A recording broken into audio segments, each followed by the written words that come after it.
Welcome to Fresh Catholic, a podcast for those who are converting, reverting, or simply want a fresh perspective of the Catholic faith to help them to open their hearts and minds to become closer to the love and goodness of Christ. My daily prayer is that I will be a bright light to others, to be filled with the love and light of Christ, so that when people look at me, they see Him radiating out from me for His glory. Hello and welcome. I'm Lori Balderas, and I'm so happy you're here. Well, we're just in the beginning of summertime, and isn't it beautiful already? I love it already.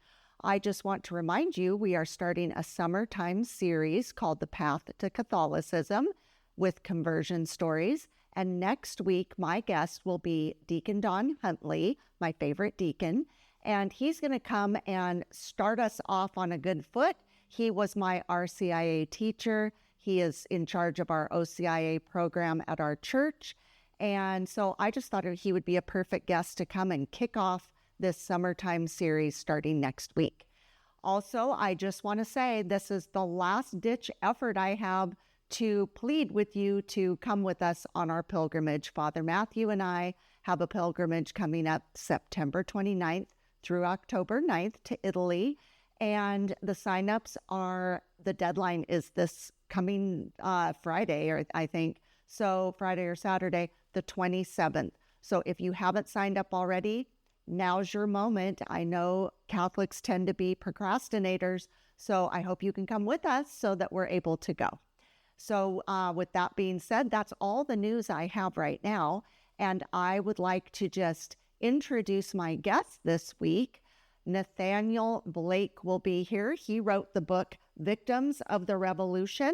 Here it is. Oh my goodness. And this book is, I just want to preface by saying that if you listen to my podcast with children in the room or in the car, this episode probably is not the best episode for your children.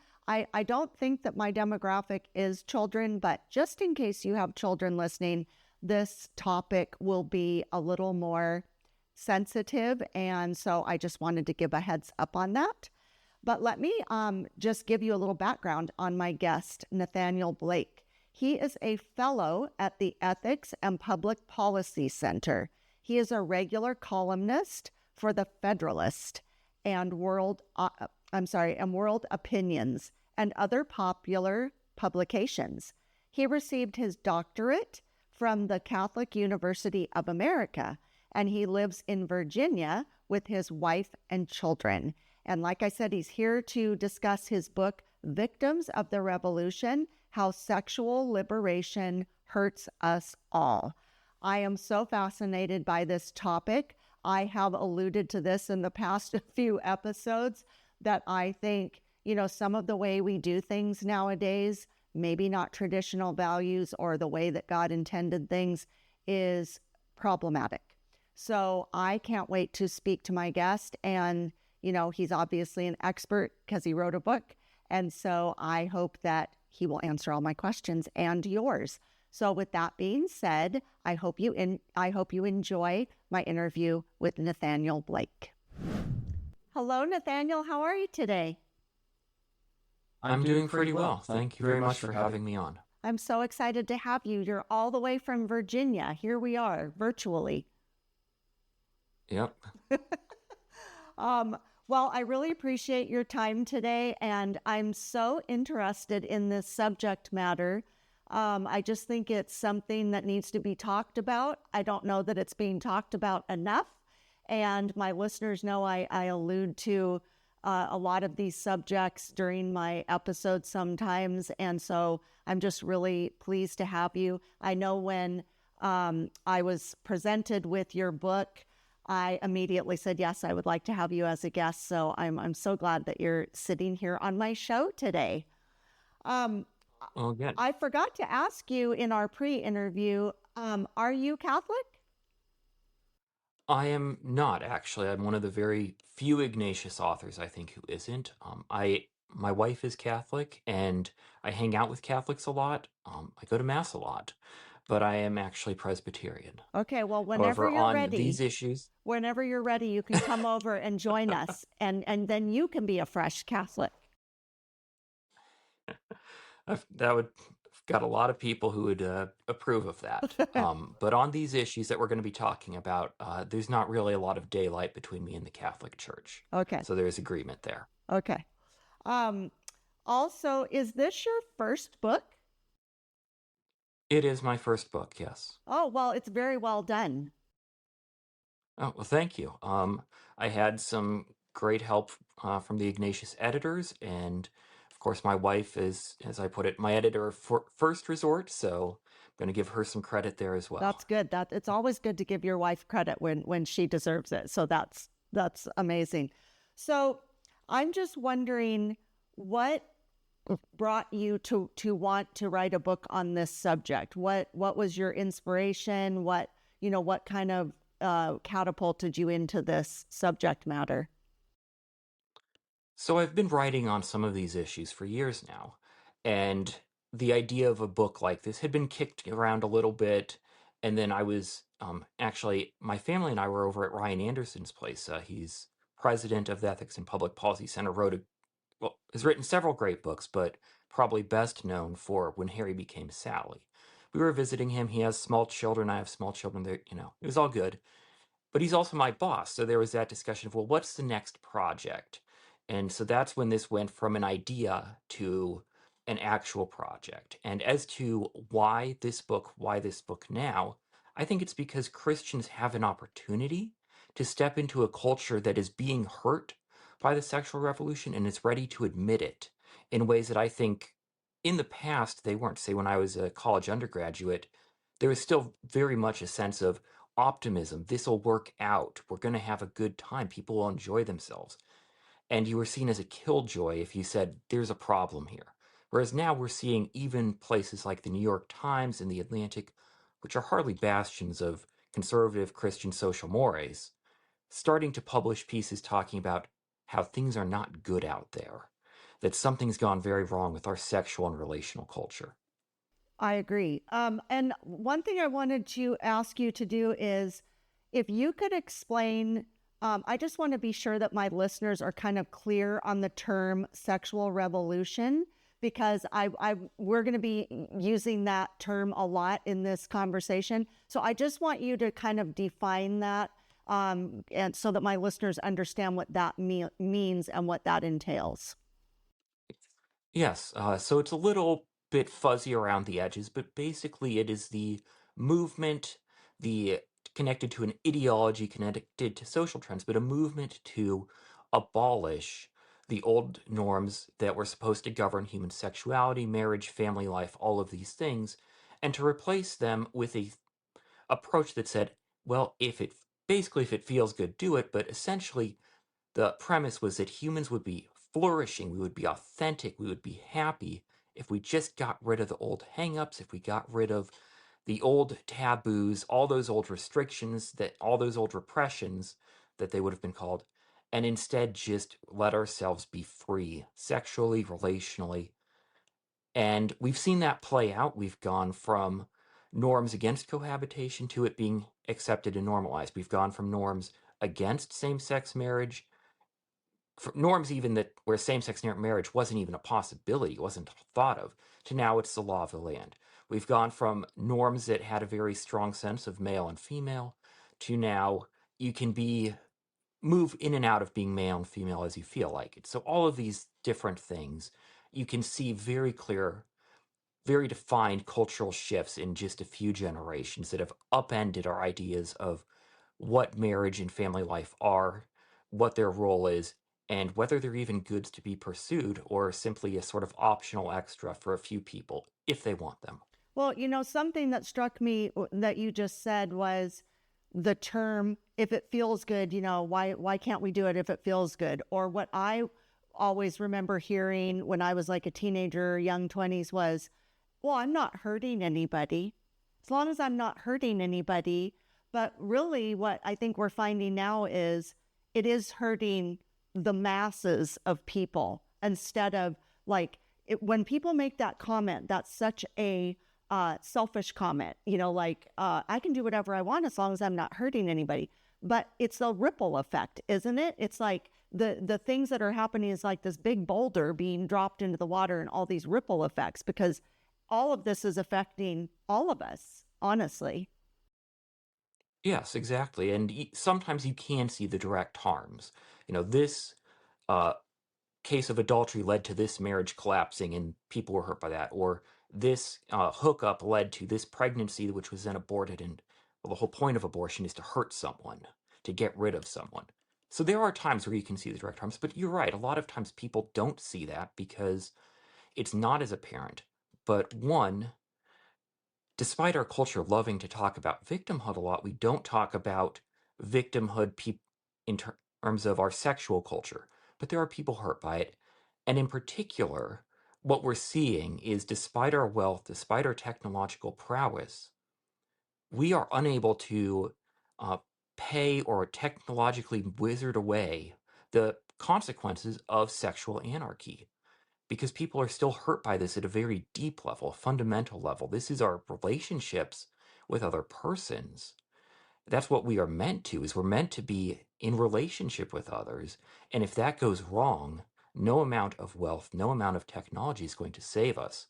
And consequently, we also like to talk about social justice in our culture.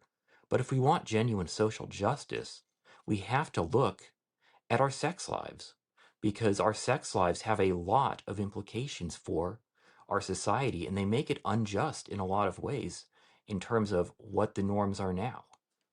Yeah. And I think, I mean, I have to say, I've always had a very naive attitude towards sex. Like growing up, my mother is a very proper British lady. She was very prudish. She was very, didn't want, if I had questions for her, she didn't want to answer any questions about anything. So basically, I went and got my answers on the street, as I call it, and they were always the wrong answers. I learned things in a very distorted, horrible way. So then what I did with my children was I had the complete opposite. I would talk to them about anything. They knew they could come to me about anything, but I wasn't honestly really aware of the implications of how sex is handled, how it's been handled in history, how it's been handled, more recently, starting in the 60s and 70s. I really didn't even grasp any of that. I think I'm just going to say that I was very naive and I just kind of had to make my way and kind of, find my way through the swamp. And I became Catholic at the age of 49. And right around the time I became Catholic, I was introduced to a book that really impacted my life. And it is called Good News About Sex and Marriage by Christopher West. And I reference it all the time because it really made an impact on me, because he in the book is talking about the beautiful creation of sexuality by our God. He created this for a purpose, made it this beautiful thing, but then humans distorted it and made it into an ugly thing and, like a power thing, a, derogatory thing, a thing of value, good or bad sort of a thing, or devalue. And in this book, he's describing, the marital bed and the beauty of the sexual act, and then how the birth control pill came in, abortion came in, and it just like shifted everything. And he had all these amazing facts that I'm not going to say today because I don't have it in front of me. I'll misquote it. But it was so jaw-dropping and impactful to me. I wasn't even realizing that when the pill came along, when all these different ideologies about sex came along, it literally threw everything off kilter. And it was just jarring to me. And it really made me think in a completely different way. And that's kind of how I feel about your book, because I have a feeling that book was written quite a long time ago. And this book of yours is very current. It has many current things that we're going through right now. Certainly the transgender issue, same sex marriages, things like that. Those weren't as, those are becoming more and more, I'm going to say invasive in our society. So I appreciate your book. It's like, I feel excited that I can have this book now. But I just wanted to tell you that I mean, maybe that's what you're finding with other people too, is maybe people weren't as aware of just how this is kind of like, I want to say kind of slowly come in one way, but it's also come in very hard in our world, these different topics and things we have to deal with. We'll be right back. What does it mean to live a life of faith? What does it mean to live as a Catholic Christian? Hi, this is Bishop Kevin Sweeney, host of the podcast Beyond the Beacon. Join me as we unravel and discuss the mysteries of our faith, of the church, of living as Catholic Christians. Be inspired by engaging interviews with priests and seminarians, deacons, religious, women and men who live the life of faith day by day here in our Diocese of Patterson, in food pantries and classrooms and parishes and ministry. How is God working in their lives today? How is God working in our lives? Join me as I ask them and be part of the conversation on Beyond the Beacon. Listen and follow Beyond the Beacon wherever you get your podcasts, or watch it on my YouTube channel. Please check the show notes for more details. Thank you and God bless you. Yeah. Well, thank you. Yeah, I was actually surprised because Christopher West endorsed my book, and I don't know him at all. So that was very kind of him to do that.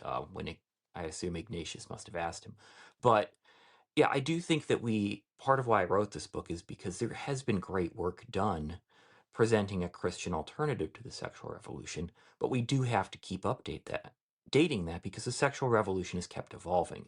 But returning to a point you made, yes, Christianity says that sex was created by God. It was meant to be something beautiful and good and fruitful. And part of what we're seeing in our culture is that as the sexual revolution has progressed, it has actually destroyed itself in some ways. We have the Atlantic running articles about how there is a sex recession. Americans are reporting having less sex, being less satisfied with their sexual lives. How did this happen when our culture is so devoted to the pursuit of sexual pleasure? And from a Christian perspective, the answer is clear. It's that selfishness, as you pointed out, is self-destructive. It precludes those relationships, that self-giving act of love that makes sex part of something greater than just a momentary pleasure. Because ultimately, from a Christian perspective, marriage is both something that is for our good in this life. It's foundational at a cultural level. It's also a way in which we can connect with another person at an intimate level that is one of the greatest fulfillments in this life. And then finally, it directs us towards our union with Christ. The church as the bride of Christ is something that is an image that is used repeatedly in Scripture. So we see marriage as something that goes from the foundations of our basic ordinary lives, diapers and dishes, all the way up to pointing us towards our ultimate eschatological fulfillment with God. And so that is a beautiful vision. That is an incredibly profound and rich vision. But you lose that if it's just about grabbing the next little bit of pleasure from whoever you can get it with. Right. It's kind of, everybody wants more, more, more. It's like quantity over quality. I think, my history with, sex in general is just, I think, many people are being lied to. Many people are being presented with something that they feel they have to keep up with. Like you say something in your book about, I don't want to like quote it, but something to the effect of, when you bring in all these different things like pornography, or, people think they need to stay up with the trends of what's going on. And if they don't, they're a loser or whatever, which is, kind of where we're at. It's, in my opinion, it's ridiculous, but it's where we're at. Then, you do miss out on the beautiful part of it. I know that I always wish that I had a better attitude myself, because I always felt very devalued, or like I look back now and I feel like I was devalued. At the time, I think I thought, oh, well, I'm doing this because I'm supposed to do it, and this is how I'm going to be loved. And it's the complete opposite of that, quite honestly. And in your book, you even say that, and I believe this is very true, is that honestly, the ultimate goal is to settle down, be monogamous. You end up having more sex, according to your book. Like the misconception is, oh, if I'm out, dating all these women, I'm conquering all these women. But really, that, first of all, that's hit and miss. Second of all, there's no guarantee of that. There's no stick-to-itiveness of that. It's like easy come, easy go. And when you're married, you know that you're with that person. You have that safety, you have that security, you have that value. And it's just like, to me, it's just like so, like it's so apparent, but nobody can see it. And I think that they kind of get, peer pressured out there a lot. Yeah. Well, I think one, there's a lot of cultural propaganda is almost the right word here. Just that is what we're sold in everything from music to movies to television to whatever's on YouTube or TikTok, is this idea of you can just hop in and out of sexual escapade after escapade and they're all going to be great and you're going to enjoy yourself. And a lot of people are finding out that's not true. But yeah, the other part of it, I would say, is that some of this wisdom comes with age. When you're younger and you're not married and you're not necessarily getting married right away for whatever reason, it's easy to look at the sexual culture of hookups or cohabitation and say, that looks great. But when you're older, it looks exhausting. As you said, it's not only hit or miss, that's true, but also the thought, I'm over 40 now, the thought of going to a nightclub or bar or whatever regularly to try to meet someone new, I'm too old for that. And it is. And that's Go ahead. I'm sorry. yeah, that's why we see the paradox is the commitment ends up being, in the long run, better. Definitely. I know that back in my early 20s, I think that phase of my life where I wasn't settled down with anybody, I was going out, it was my party phase. That was the loneliest time of my whole life.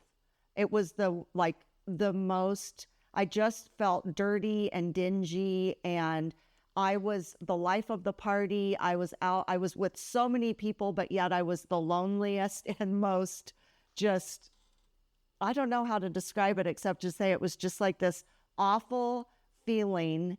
And I just was kind of just sliding downhill, but it looked like I was having the time of my life, but I just wasn't. I just felt not attached to anything and just kind of numb. And yeah, you look back when you're older, but even at that time, I remember just being exhausted by that lifestyle. And it was very short-lived, thank heaven.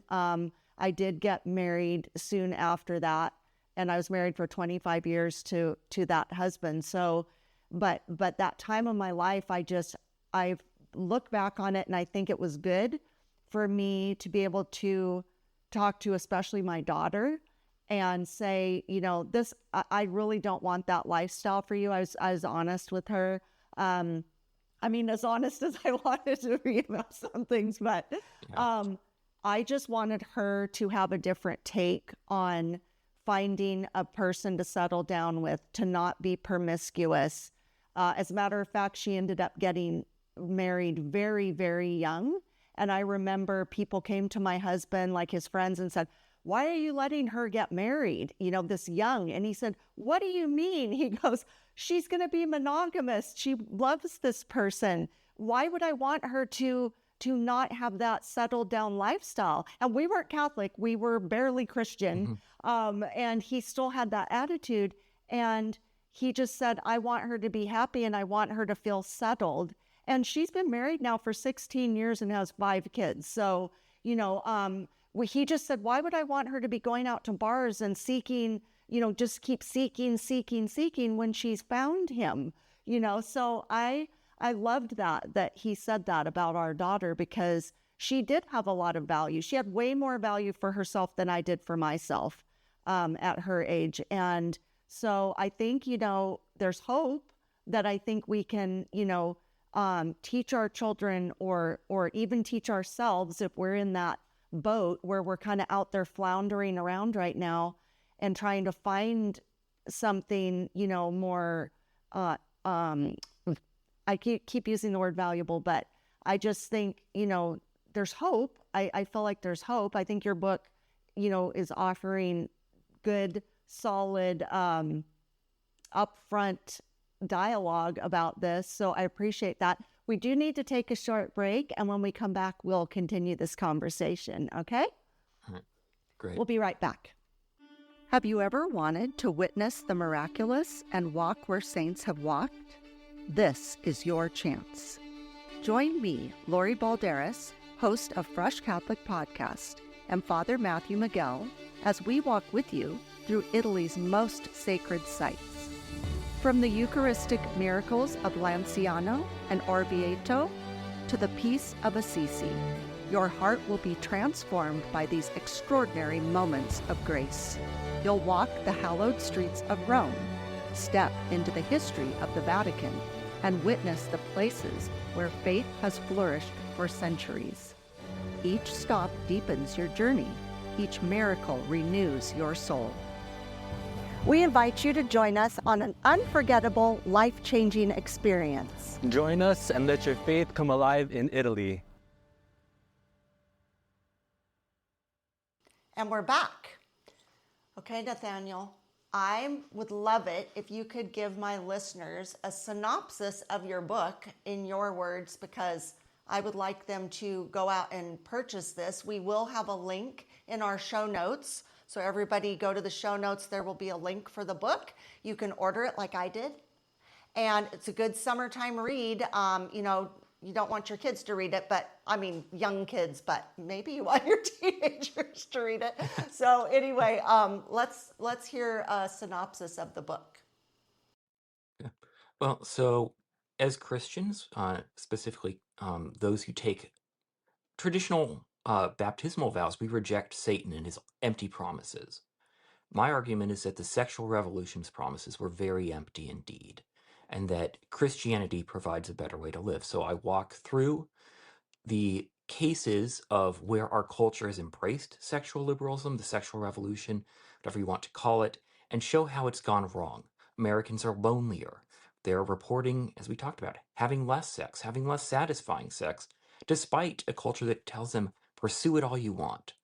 And then we start to see the harms, not just people being lonely, but the violence of abortion, where lives are discarded because they are inconvenient. And that's a result of the breakdown of marriage. If people stopped having sex without commitment, abortion would largely disappear. And then we have the question of, we don't even know what it means to be a man or a woman anymore. So I talk about how gender ideology came from nowhere, seemingly, to become such a contentious issue at the center of our culture.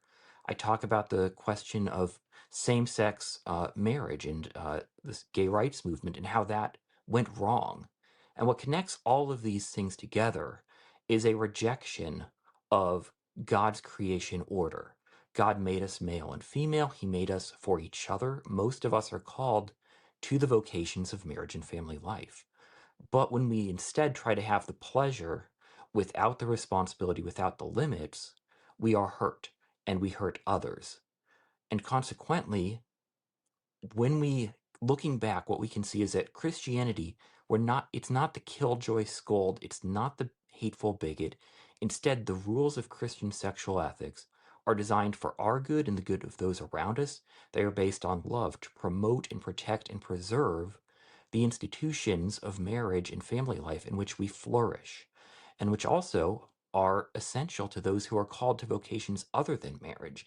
They need strong families in a culture as support, as a foundation for them. And then finally, we look at this and we see, yes, love is difficult. It makes us vulnerable. But we can see that in this we're simply following the example of Christ.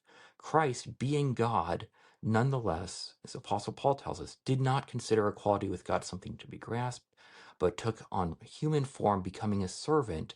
He suffered and died to redeem us out of love. God became vulnerable for us out of love. So even the vulnerability, even the sorrow and suffering that will sometimes come upon us in the pursuit of our vocations in marriage and family, they are something in which we are partaking in a small way of the divine suffering of Christ. They are just um, they are a sacrifice on our part that can be sanctified. Christianity is beautiful in that it teaches us that even our sorrows can be sanctified. So we see that Christianity both presents us with what is going to be a better way to live in this world, and it also comforts us and provides us meaning even amidst the inevitable sorrow and suffering of our life, of our relational lives, of our family lives. Wonderful. Well, I feel like, and thank you for that. Thank you. I know my listeners will appreciate that. I do feel like, again, I feel like we're just in this vicious circle now of, and we've definitely gotten off the rails with so many of these issues that we're dealing with in our world. It's a very confusing time for a lot of people. I feel people are very lost. I feel like they do think that we like the people who are, interested in promoting traditional relationships and marriage and family and all these things, we're being made to feel like we're crazy or weird or we're prudes or we just, killjoys, like you said, or whatever. I just think it's a vicious circle. And then we have things that are replacing, these traditional relationships, pornography being a huge one. And one thing I found really fascinating in your book that I haven't heard, and maybe it's out there, but I hadn't heard it before, is that men, I know that pornography is something that's, taken over a lot of men's lives. And I think it's giving them, I think they're being rejected by women much of the time now. There's, I don't think they feel like they can go out and pursue women very easily. Women aren't making it easy for them to pursue them. They're acting like they don't need men. And so men are turning to pornography. But the thing that I found interesting was that men are learning things in pornography that aren't realistic or something that women actually like. And the women are noticing, like, what are you doing? Where did this come from? And it's from pornography, correct? I read that in your book. Yes. Yeah. And this is something that I'm getting from articles in, again, very mainstream liberal sources, the New York Times, the Atlantic, and so on, where men are importing the habits of pornography into their sex lives, and this only further drives a wedge between men and women because women don't want this. I don't necessarily want to get into too much detail. Here I go into a little in the book, although I kept a lot out. But women don't want violent, degrading sex. And if that's what they're encountering, they will only further withdraw from men. So, on the one hand, it's good, less fornication, but the problem is it's not being replaced by something better. It's just being replaced by bitterness, alienation, and then men going further down the rabbit hole of internet pornography, and women being further repulsed by that. Right. And it made a lot of sense to me. I just hadn't even really, I'm not in the pornography world, so I have no idea what's going on there, but I just was really interested by that. And I think that that's very true. I also, I said in one of my recent podcasts that, we need to get back to the traditional ways of dating, courting, getting married, having a family, not waiting. I think that there's been, again, like if you go back, say I think it's like the 60s and 70s when moms started working more, or there was this shift in different ways of handling the family. I'm not downplaying women that work. My mom worked part-time and everything, but I'm talking more about just the traditional roles got very blurry. And I feel like, you know, children started suffering because of it. You know, the way that people are meeting each other now is not conducive to relationships. Certainly, when you're not meeting somebody face to face, when you're, you know, meeting somebody via apps or whatever, you can't get a sense of somebody. There's not the spark. It's not realistic. You know, a lot of the things that we're doing nowadays are just snuffing out normal human contact and reactions. And, you know, it's not working. It's just not working. And, you know, the pornography, again, that's just a vicious circle, because the women don't want the men, and then the men are turning to pornography. And then it's when they are getting together with a woman, it's not, you know, realistic. But I think the whole pornography thing in itself is not realistic. It's like, you know, those are paid people. They're under hair and makeup, and everything's like shot in a certain way. It's so unrealistic, you know? I mean, nobody can live up to that. No, it is to sex what junk food is to cuisine. But I, I, I did really like one thing you said, which is that, well, you talked about it earlier with your daughter getting married relatively young, and then you brought it up here. And one of the things I think that the church and Christians can do is encourage our young people to get married, and also to provide a place where there is accountability in their dating relationships, where young men and young women feel like they need to treat each other well, because this is a community that's important to them. And if they don't do that, they will face some sort of social, I don't dislike using words like shame or stigma, but there'll be pressure to conform their behavior and how they treat each other to a higher standard than there is on an anonymous app where you just keep swiping. And of course, in that app also encourages a consumeristic view of relationships. You've got your checklist that you're looking for. And the one thing that I am hopeful about is, as things get worse, Christians again can be the ones offering a better way.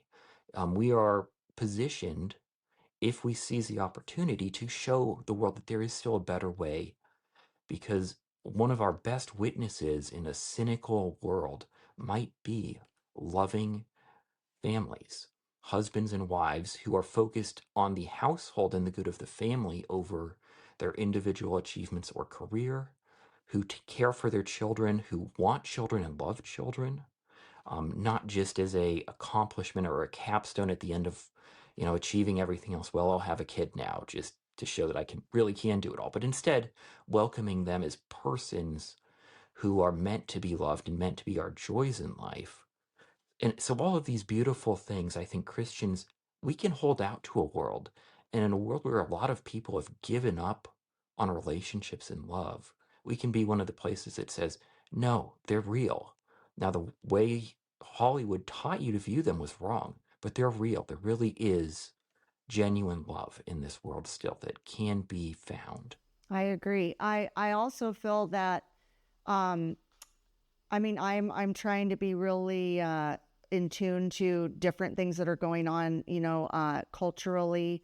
And one of the things that I'm fascinated by is that the younger generation these days, they are promoting this very promiscuous lifestyle, and it's so fun, and this is what everybody should do. And if you're not doing it, you know, they'll bash people. I just heard something this week where there's an influencer, and she is married. She has children. She just found out she's pregnant. And when she announced her fourth pregnancy, and she's very young, she's like 26. She's fourth pregnancy, but she's married. These are, you know, this is her family.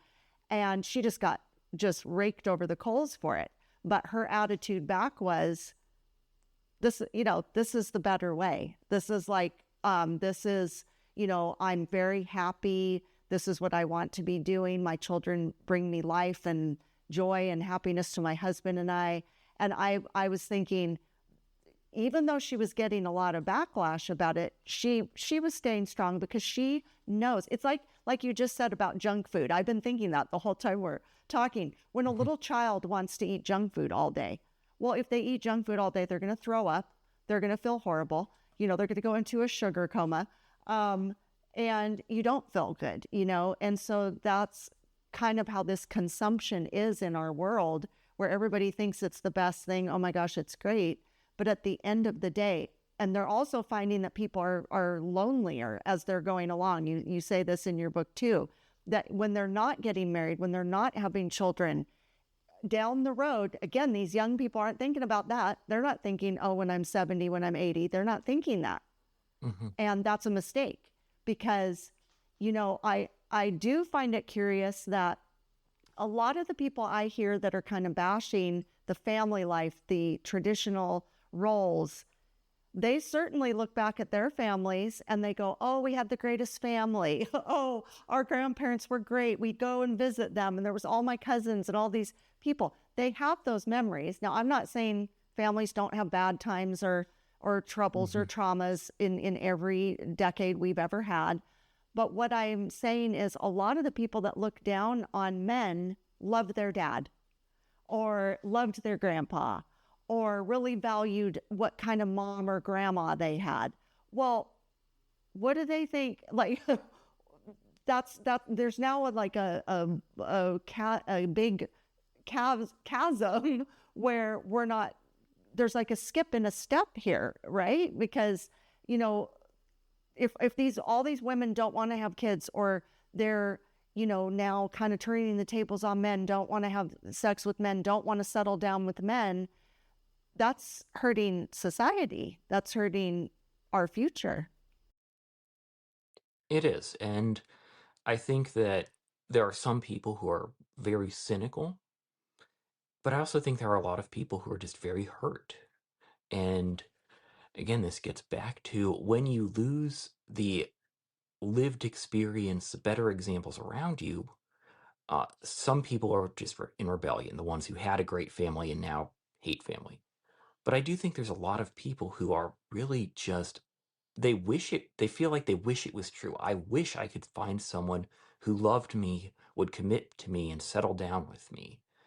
And it's just hard for them to believe that that's true because what they have lived, what they have seen, is that doesn't happen, or it doesn't happen very much. And that's where Christian self-sacrifice aids us in providing that example of knowing that right? It's like Jesus said, if you seek to gain your life, you'll lose it. But if you lose your life, you'll gain it.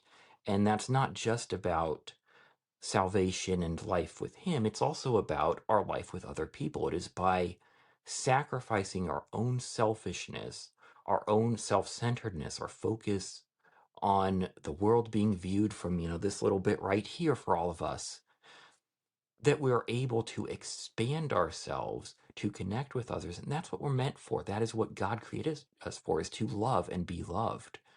And you don't get that when you're using other people and looking to use them in turn. Right. And that's, that is definitely the culture we're in. Obviously, social media is a huge part of that. It's like everybody's comparing themselves on everybody else's social media. Everything's about clicks. Everything is about, these very superficial things. I mean, you have, the OnlyFans situation that is just,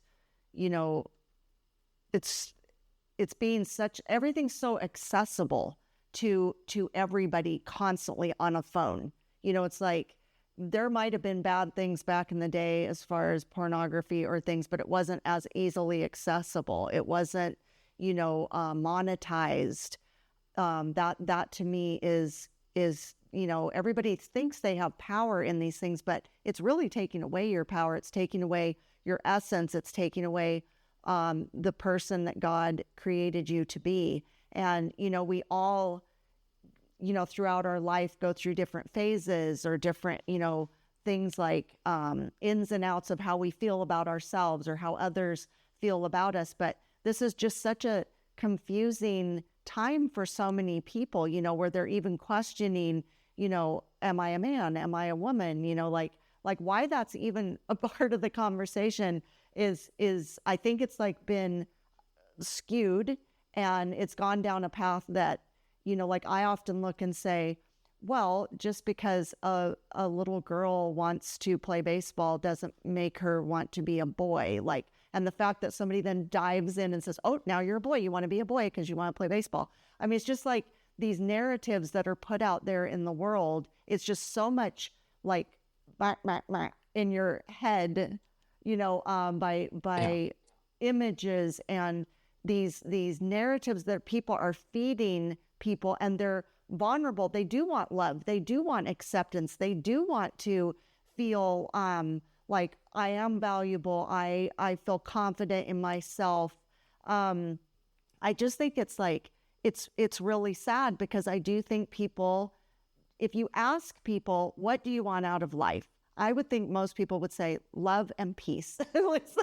Yeah. That's what I always say, love and peace, But the way that people are going about it, they're going about it like the very roundabout way. They're getting really bad advice, I feel, from people, and it's just really sad to watch. And so,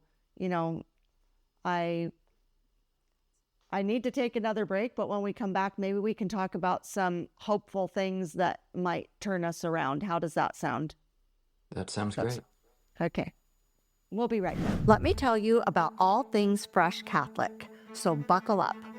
We have a podcast with weekly topic episodes and Fresh Catholic Daily, the daily Mass readings, on all platforms and YouTube.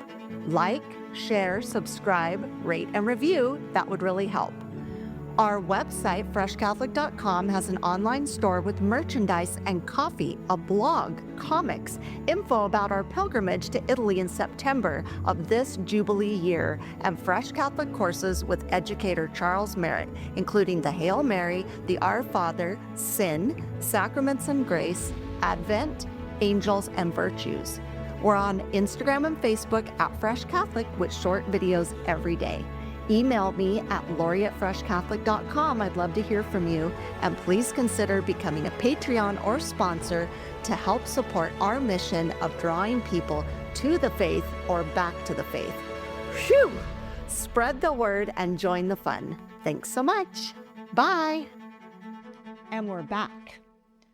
Okay, so Nathanael, what do you think, is there anything good that can come from the sexual revolution?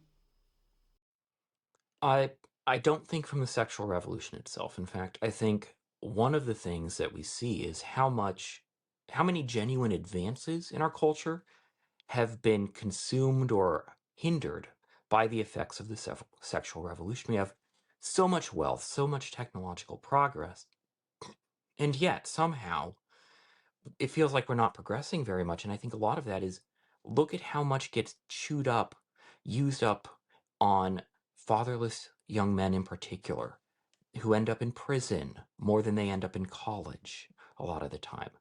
And look at that, for example, as just one of the ways in which our culture has wasted its resources. And it's a waste of people, which is much worse. But just looking at it from sort of the green eye shade accountant perspective, we're wasting our resources because of a lack of a strong marriage and family culture. I agree. So, yeah. Who, I often ask my authors who come on, who is this book for? Like, are you reaching out to a certain type of person, or do you feel like this is for most everybody, so that they can, so we can all figure this out together?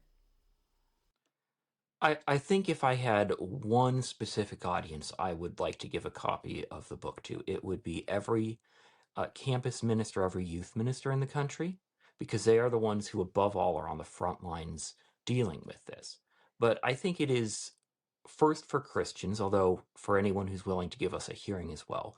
But it's just for those people who are, in particular, perhaps leaders in their parishes, in their churches, who are dealing with this sort of thing already, because they're the ones people turn to for advice.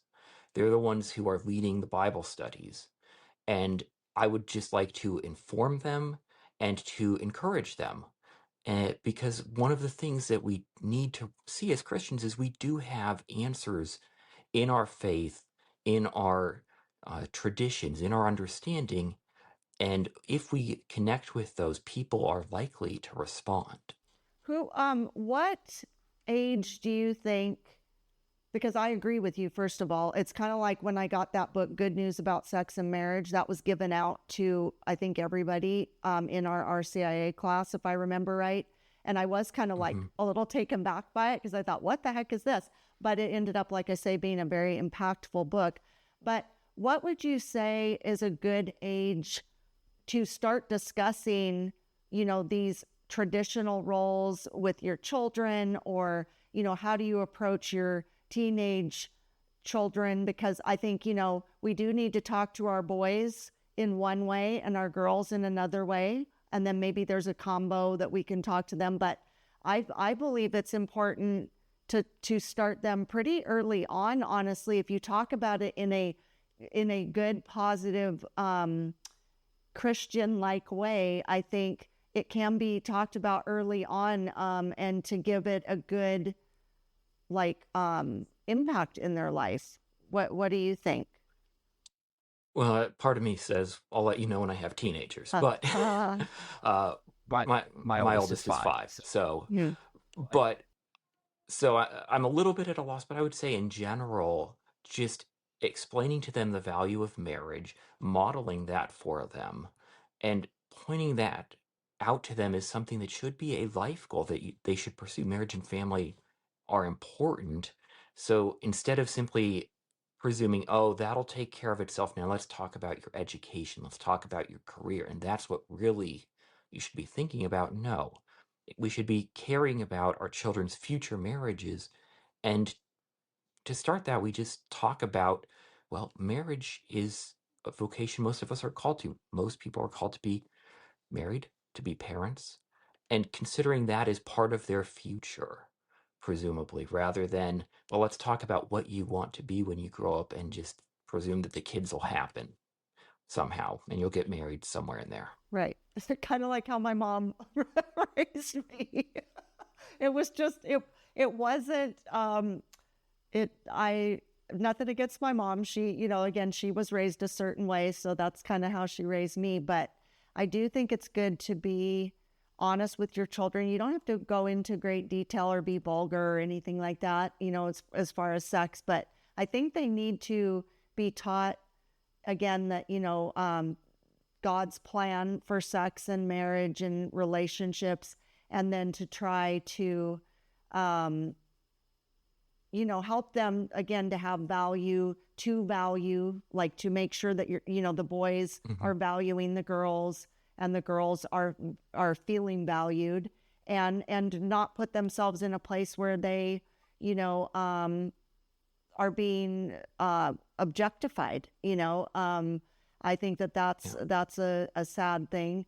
I always have said that I thought it would be good to have a lot of mixers in the church for young, like I wouldn't even want to put an age on it, honestly. I tried to do this or bring it up at my church one time, and I said, let's just have where people come who are single, and they're just interacting and mixing and mingling, because then it's going back to those days where people, had these events, had dances, had, these different events where they would all come together and they naturally, kind of hit it off, and God willing. And especially if you have a group of people that are like-minded and do want to settle down or do want to have those traditional roles, then you get them together. And I just thought it would be a really smart thing to do, because I think out in the world, again, they're being pressured in all these different ways of oh, you need to meet your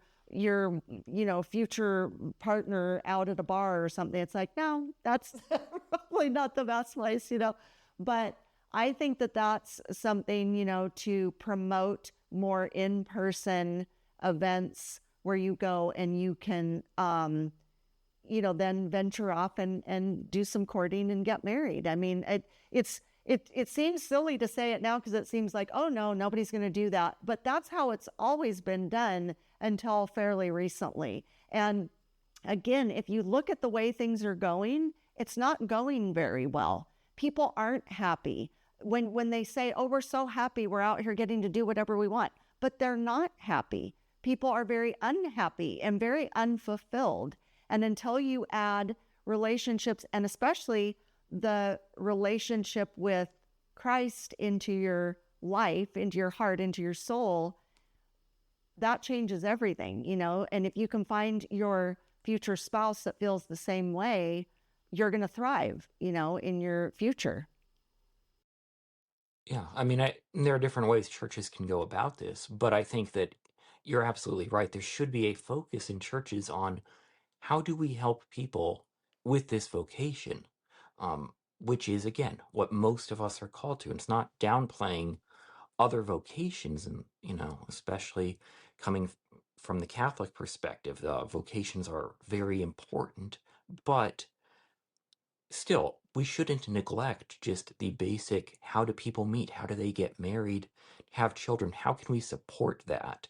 And I think a lot of Christians are a little bit taken aback at the sudden shift from this is something that happened automatically a few generations ago. We don't need to worry about it to now it doesn't happen and people are trying to do it on apps and that's not working very well. No, not at all.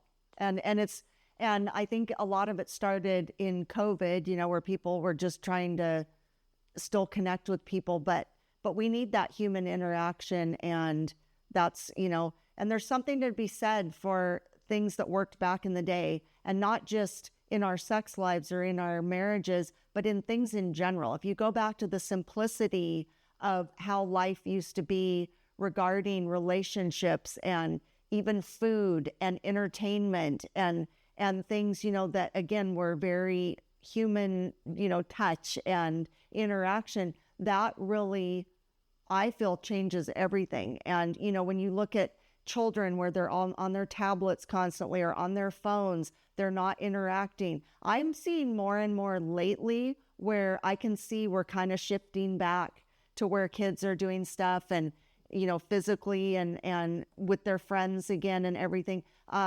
Simon and I go to the beach once a week, and we have this one beach we go to, and there's nothing I find more joyous than watching all these families. Nobody's on their phones, everybody's playing, they're out in the fresh air, it's free.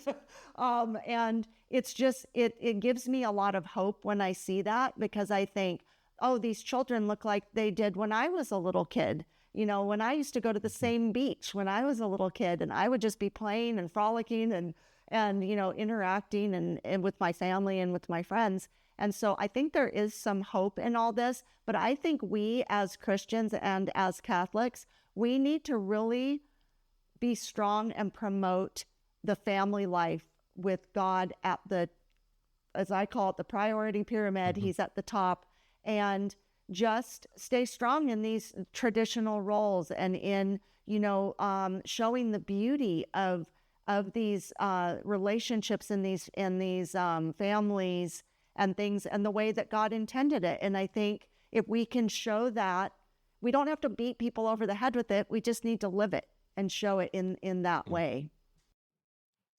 Yeah, God made us for communion and love with other people, and we are fulfilled by that. I actually wonder, honestly, how many young women in particular who are hooking up with men really just need a hug, but they feel like a hookup is the only physical connection they can have, and otherwise they're not even with anyone. I know we're talking about my book, but I will take a moment because you brought up the tech thing. One of my colleagues, Claire Morel, also has a new book out called The Tech Exit, and that has a lot of great material on basically getting kids in particular off of smartphones. So I want to mention that. I know I'm supposed to be talking That's about my okay. book, um, but yeah, so just on the point of, yeah, we are made for love of God and of other people. And if we don't have that, we will try to fill that with all sorts of things, the pursuit of pleasure, including sexual pleasure, but all these things, and they ultimately leave us unfulfilled, which brings us back to where I open my book with, which is that Satan's empty promises, they're not true, they're not real. God's promises, however, are. And by his grace, we can try to have our promises also be real. Our wedding vows be ones that we stick with because they are profound, they're beautiful, for better, for worse, for richer, for poor.